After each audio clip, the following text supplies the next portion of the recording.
The night my life flipped upside down started with a simple live stream.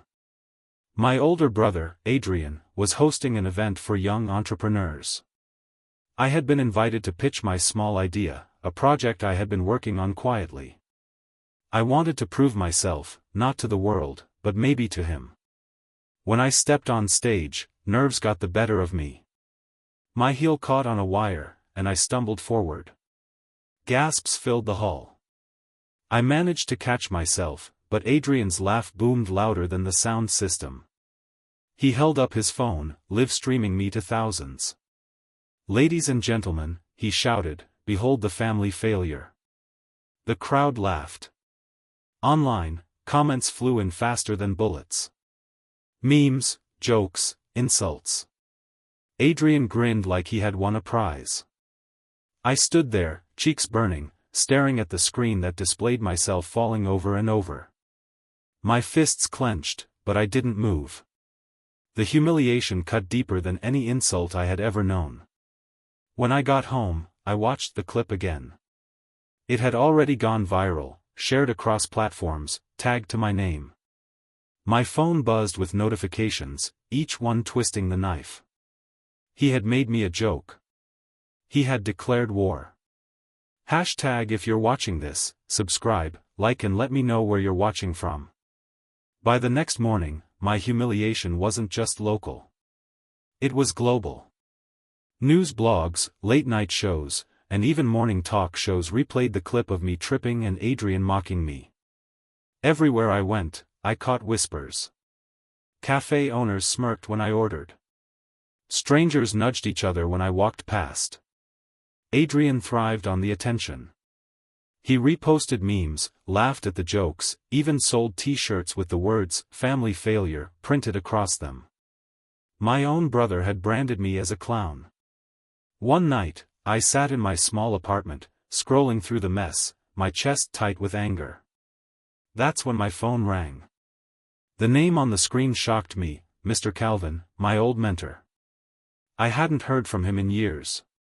"Pain," he said without greeting, "can be your sharpest weapon. Stop drowning in shame. Use it." His words lit something in me. If Adrian thought I would stay down, he was wrong. I had been humiliated, yes. But humiliation could turn into fuel. I shut off the phone and looked at myself in the mirror. My reflection wasn't weak, not anymore. Adrian wanted me broken. Instead, he had just woken up a fire I didn't know I had. This wasn't the end. It was the start. I started small. Quiet. Using a different name, I began consulting for struggling small businesses online. I didn't show my face, and I didn't brag. I just listened, advised, and worked hard. My first client was a bakery losing customers to a bigger chain. I studied their numbers, changed their strategy, and within weeks their sales doubled. Word spread. More clients came, restaurants, shops, freelancers. They didn't know who I was, only that I got results. Each success gave me confidence. Each payment went straight into savings. One afternoon, a client sat across from me in a coffee shop, grinning wide. "You know, we used to be with Adrian's firm," he said. "But he was bleeding us dry. No real help, just big bills. We're switching to you now." My heart skipped. Adrian didn't know it, but his empire had just lost a brick. I nodded calmly, but inside I was smiling for the first time in weeks. I had found my spark again. Later that night, I lay in bed, staring at the ceiling. Adrian had humiliated me before the world. But now? Now I was building something strong, something real. And this time, I wasn't going to let him see me coming. It didn't take long for Adrian to notice. One evening, I opened my phone to find him mocking me again online. "Guess my little brother stole a client," he sneered in a video, smirking into the camera. Cute. Like a stray dog picking up scraps. But this time, the comments weren't all on his side.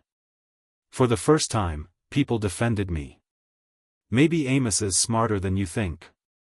At least he helps people. Adrian's all flash, no heart. I read every word, my pulse racing. The tide was turning. Adrian's mockery wasn't working the way it used to.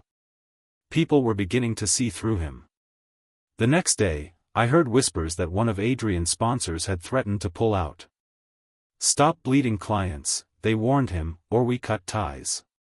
I didn't post a word. I didn't fight him online. I just kept working, quietly pulling more clients his way. But that night, as I sat at my desk, I couldn't stop smiling. Adrian had mocked me, humiliated me, and tried to bury me. But now the cracks in his empire were showing. And I was the one holding the hammer. Weeks turned into months, and my quiet empire grew. I built a small team, loyal, scrappy, and hardworking. We met in coffee shops, late-night diners, anywhere cheap and quiet. They weren't in it for glamour. They believed in the mission, and they believed in me. Our earnings multiplied. For the first time, I saw real money in my account. Not just enough to survive, but enough to dream bigger. Still, every dollar I saved had a purpose. Not luxury, not comfort. Revenge. One afternoon, as I left a client's office, I overheard two investors talking. Their voices were low, but I caught enough. "Adrian's firm is collapsing. Hidden debts. Too much show, not enough substance." I stopped in my tracks, heart pounding. Could it be true? That night, I dug through financial reports, articles, whispers online. The picture grew clear. Adrian's company looked flashy, but underneath it was rotting. Debt, overspending, broken promises. I leaned back in my chair, staring at the screen. My brother had mocked me, destroyed my name. But his empire was weaker than anyone knew. And I was in the perfect position to strike. The thought made me smile. Payback was coming. Opportunity came knocking in an unexpected form. One night, I got a message from an unknown number. The sender wanted to meet. Against my better judgment, I showed up at a dimly lit bar. A man in a sharp suit slid into the booth across from me. He introduced himself as a rival of Adrian's, someone who had been burned by him in the past. "I know who you are," he said quietly. "I've seen what you're building. Help me take Adrian down, and we'll both win." I sipped my drink, studying him. It was tempting. He had money, contacts, everything I lacked. But trusting him was a risk. "I don't want scraps," I said finally. "If I help you, I want control in the end." His lips curled into a grin. "Fair enough." We shook hands under the table. The deal was dangerous, but it lit a fire inside me. Walking home, I felt the weight of the choice. If I failed, Adrian would destroy me again. But if I succeeded, the empire he mocked me with would one day be mine. I tightened my fists as I stepped into the night. This wasn't just business anymore. It was war. Adrian wasn't blind. Soon after, he struck back hard. Somehow, he uncovered the anonymous brand I had been building. He hacked into my platforms, doxed me, and exposed me to the world again. "Look," he shouted in a live stream. My brother, the so-called businessman, running a tiny empire from his bedroom. Pathetic. Another wave of humiliation slammed into me. Old wounds reopened. Strangers mocked me again, reminding me of the first fall. For a moment, I felt that same sting of failure, that same hot shame. But then my phone buzzed. An unknown investor had reached out. "I like fighters," the message read. "Let's talk." I froze, staring at the words. Maybe Adrian thought he'd broken me, but all he had done was prove that I was still standing. Investors respected resilience, not perfection. I messaged back, "When and where?" Later that night, I leaned back in my chair, eyes burning from the screen's glow. Adrian thought exposure was a weapon. But for me, the spotlight wasn't poison anymore. It was a chance. He had tried to bury me in shame. Instead, he had planted me right where I needed to grow. From that moment, I started playing a different game. With the help of my new investor and my quiet ally, I began buying shares of Adrian's company. Piece by piece, document by document, I moved in silence. Each signature felt like a step closer to payback. The irony made me laugh sometimes. Adrian strutted across stages, boasting about his empire, while behind closed doors, I was becoming part of its foundation. One night, at a party, I overheard him bragging to his circle. "Even if I go bankrupt," he laughed, raising a glass, "Amos could never own me. He doesn't have the guts, let alone the money." I smiled quietly from the corner, sipping my drink. He didn't know. Not yet. Walking home, I thought about every insult, every laugh, every headline that had crushed me months ago. All of it was fuel, pushing me forward. Soon, Adrian would learn the truth. He thought I was weak, a failure, a joke. But jokes don't buy companies. And failures don't turn humiliation into weapons. The day was coming when I would make the call. And when I did, Adrian's smirk would finally fade. The turning point came when I landed a deal big enough to shake the entire industry. It was with a chain of businesses Adrian had been chasing for months. Using strategy, patience, and every ounce of skill I had built, I secured the contract before he even realized I was in the running. The deal blocked his planned expansion. Industry insiders started talking. Comparisons spread online: Adrian, the loud and flashy CEO, versus me, the quiet underdog. To my shock, most people chose me. News articles read, "The younger brother outsmarts the showman." When Adrian found out, he erupted in fury. His board members described his meltdown later. He slammed the table, shouting, "Find out who's behind this." But deep down, I knew he already suspected. That night, as I looked over the signed contract, a strange calm settled over me. I had gone from humiliation to competition, and now to dominance. The world wasn't laughing at me anymore. They were watching me rise. And Adrian? He was finally starting to fall. It wasn't just business anymore. It was family. My parents called me one evening, voices heavy with worry. "Why are you doing this to your brother?" my mother asked. "He's your blood. Don't destroy him." The word stung, but I couldn't forget the pain Adrian had caused me. "He destroyed me first," I said flatly. We were still arguing when Adrian himself walked into their living room, uninvited.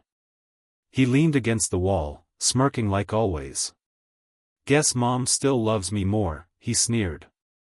My fists clenched, but I didn't bite. "Not this time." "Enjoy it while you can," I told him, standing to leave. His smirk wavered for just a second. I saw it, the flicker of fear behind his eyes. Driving home, I gripped the steering wheel tighter than ever. I wasn't just fighting for revenge anymore. I was fighting for my own name, my own future. Adrian could keep playing the golden sun. But soon, he'd be nothing more than my employee. The numbers didn't lie. Adrian's company was weeks away from collapse. Debt piled high, sponsors withdrew, and his employees whispered about late payments. I knew I had a choice. If I waited too long, other competitors would seize the chance to swallow his empire. But if I moved now, I could take everything. I sat in my apartment late at night, the takeover paperwork spread across my desk. My hands hovered over the pen. This wasn't just a business move, it was personal. Signing those documents meant stepping into the role Adrian swore I could never have. I thought about the live stream, the laughter, the headlines that had branded me a failure. Each memory sharpened the pen in my hand. With one stroke, I signed. The hostile takeover had begun. I leaned back, my chest heaving. For months, Adrian had been the shadow over my life. But now? Now I was the storm closing in on him. He didn't know it yet, but the walls around him were already mine. And soon, his empire, his pride, his stage, would belong to the brother he mocked. Adrian wasn't blind to the danger. The moment he discovered someone was quietly buying him out, he scrambled for survival. Instead of facing the truth, he tried one last desperate trick, a PR stunt. He went live on social media, tears streaming down his face. "I'm being attacked by jealous backstabbers," he sobbed. "I gave my life to this company, and now vultures want to steal it." For a moment, the internet exploded. Some people pitied him, showering him with sympathy. But others weren't fooled. "Funny," one comment read. "Didn't you humiliate your own brother? This guy cries now, but he laughed when he ruined someone else's life. Karma." I watched the stream with cold detachment. The same platform he had used to bury me was now turning against him. His crocodile tears couldn't hide the truth anymore. Deep down, I almost pitied him. Almost. But pity wasn't part of the plan. I closed my laptop and prepared for the next move. His sob story was noise. The real game was happening on paper, in contracts, in silence. And in silence, I was winning. At midnight, my phone buzzed with a message I never expected. "Meet me. Alone." It was Adrian. Against my better judgment, I went. We sat across from each other in a quiet diner, the smell of burnt coffee in the air. For the first time in years, he didn't look untouchable. His suit was wrinkled, his hands trembled slightly. "Please," he said, voice low. "Don't do this. I'll give you half. We can share it." Hearing him beg was surreal. This was the man who had branded me the family failure, who had mocked me before the world. And now he was asking for mercy. I leaned back, folding my arms. "I'm not here for half." His eyes widened. For the first time, I saw fear, not the fake kind he used for attention, but real fear. I stood, tossing a few bills on the table for the coffee. "Enjoy your last days as CEO," I said. As I walked out into the night, a cold wind hit my face. The war was nearly over. And the victory would be absolute. Dawn broke with a different kind of light. That morning, the final papers cleared. The hostile takeover was complete. Adrian's company, his pride, his stage, his crown, was mine. I dialed his number and waited. He answered with a groggy voice, unaware of what had just happened. "Report to your new office," I said. "By 9 a.m. There was silence on the other end. Then a sharp exhale. "You," his voice cracked. "You can't be serious." But I was. When I hung up, I stared out the window. For months, revenge had been the fuel that carried me through humiliation, sleepless nights, and endless work. Now, it was real. At 9 sharp, Adrian would step into a building he no longer owned. He would walk past employees who now answered to me. And he would realize that the brother he mocked, the brother he branded a failure, was now his boss. I smiled. Revenge wasn't coming. Revenge had arrived. At 8:59 a.m., the office buzzed with whispers. My staff, once his, stood waiting. Then the elevator doors slid open, and Adrian stepped out. His face was tight with fury, but he wore a forced grin. He looked around, as if hoping someone would remind him this was a joke. No one did. "Welcome," I said calmly. "Your desk is ready." He sneered. "You think you can humiliate me like this?" "No," I replied. "I think you humiliated yourself. I'm just giving you a chance to work for something real." I led him past rows of desks until we stopped at a small corner. On it sat a cheap computer, a stack of papers, and a name tag that read, Junior Marketing Assistant. His jaw clenched. The mighty CEO reduced to an entry-level worker. Around us, the staff tried to hide their smirks. Cameras clicked. The news would spread within minutes. Adrian sat down slowly, his fists trembling. For the first time, I saw him taste the humiliation he had fed me. I leaned close and whispered, "This is just the beginning." The news spread faster than fire. Former CEO now works for younger brother. From boardroom to back office. Headlines plastered every screen. Social media exploded, laughing at the irony. The same internet that once mocked me now mocked him. I should have felt nothing but satisfaction. And at first, I did. Watching Adrian shuffle papers while my team gave him instructions was like tasting victory for the first time. But underneath, I sensed something darker. One evening, I overheard him muttering under his breath. "This isn't over." I pretended not to hear, but the warning sank deep into my bones. Later that night, I scrolled through the articles again.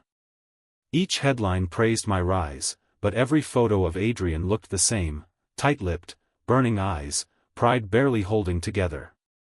I knew him too well. Adrian wasn't done. He never surrendered without a fight.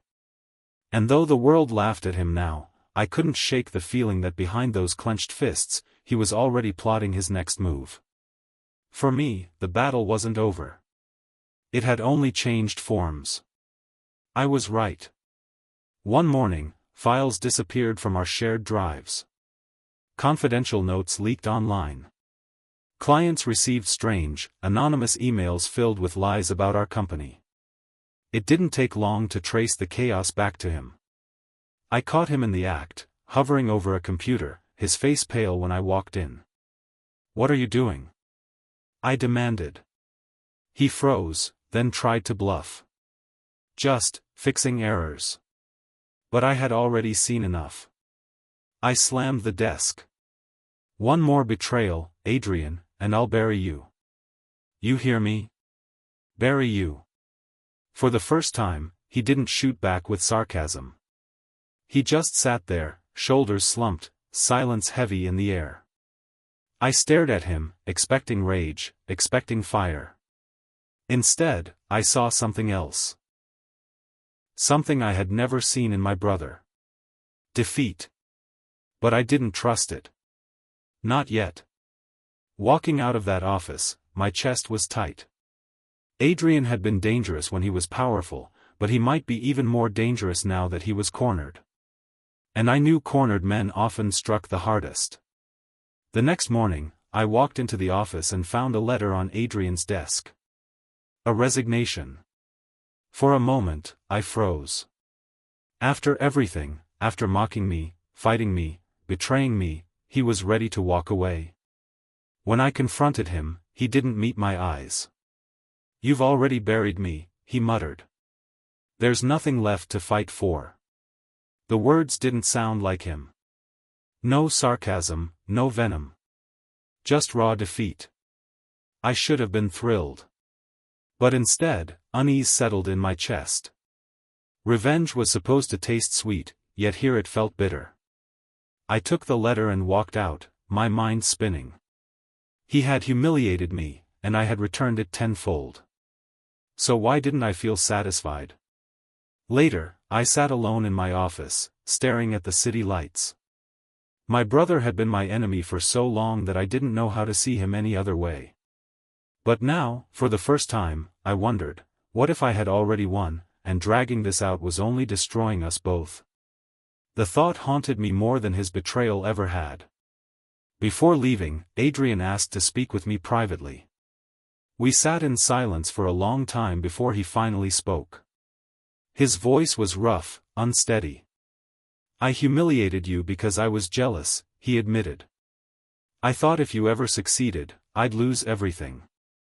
The spotlight, the respect, Mom and Dad's pride. So I tore you down before you could rise." Hearing those words hit harder than any insult he had ever thrown.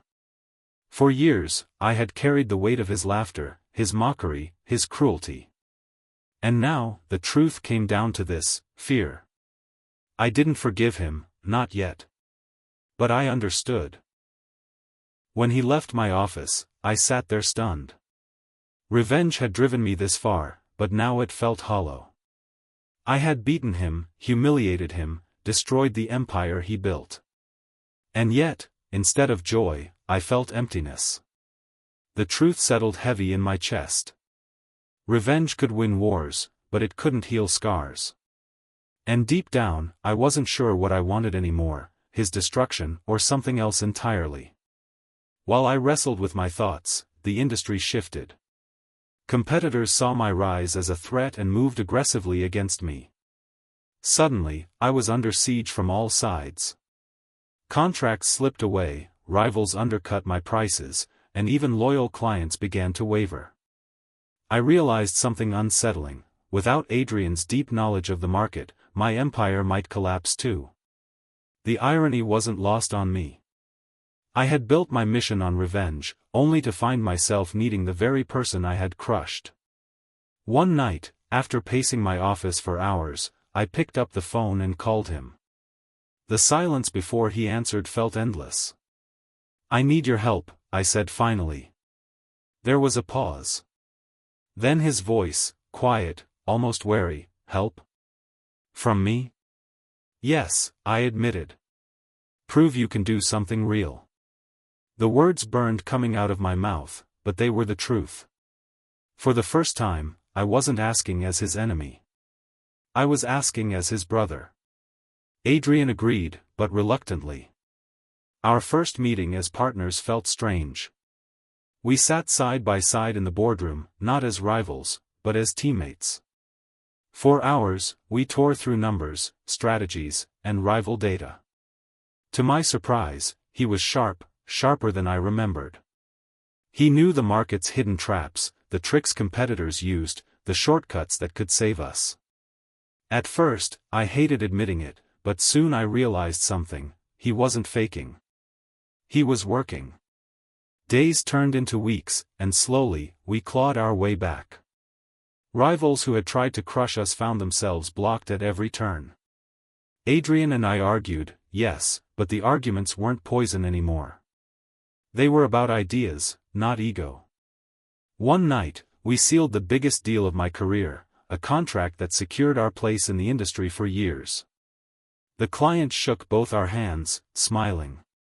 Walking out of that office, Adrian and I didn't speak. But when our eyes met, I saw something I hadn't seen in years. Respect. Maybe fragile, maybe temporary. But real. The media caught wind of our sudden success. Headlines shifted overnight: "Brother Duo strikes back." Photos of us together spread online, painted as a comeback story.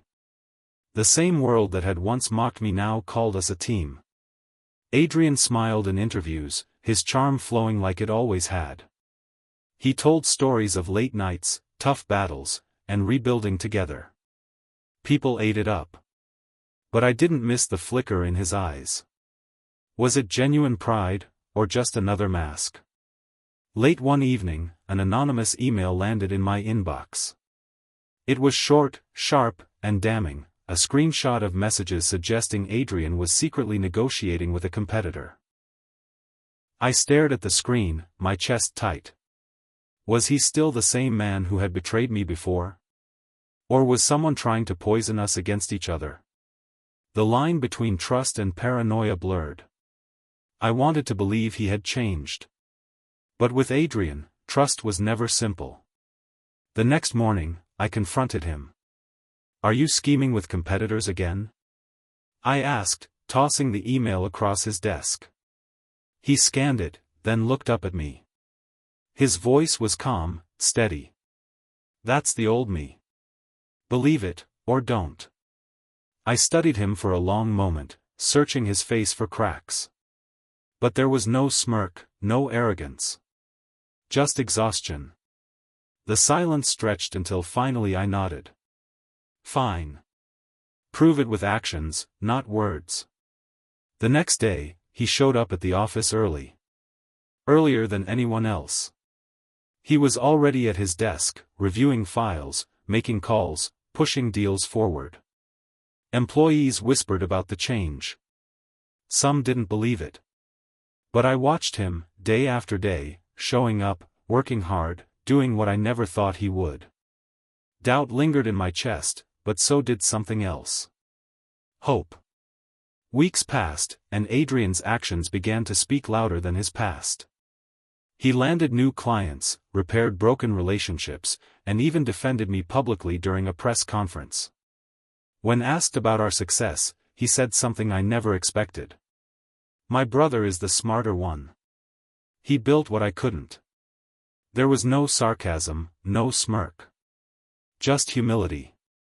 The room fell silent. Cameras clicked. For the first time, I believed he meant it.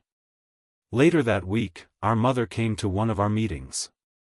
She sat quietly in the back, tears glistening in her eyes as she watched us work side by side. I glanced at Adrian, and for once, he wasn't performing. He was focused, committed. The boy who once mocked me on a live stream was gone.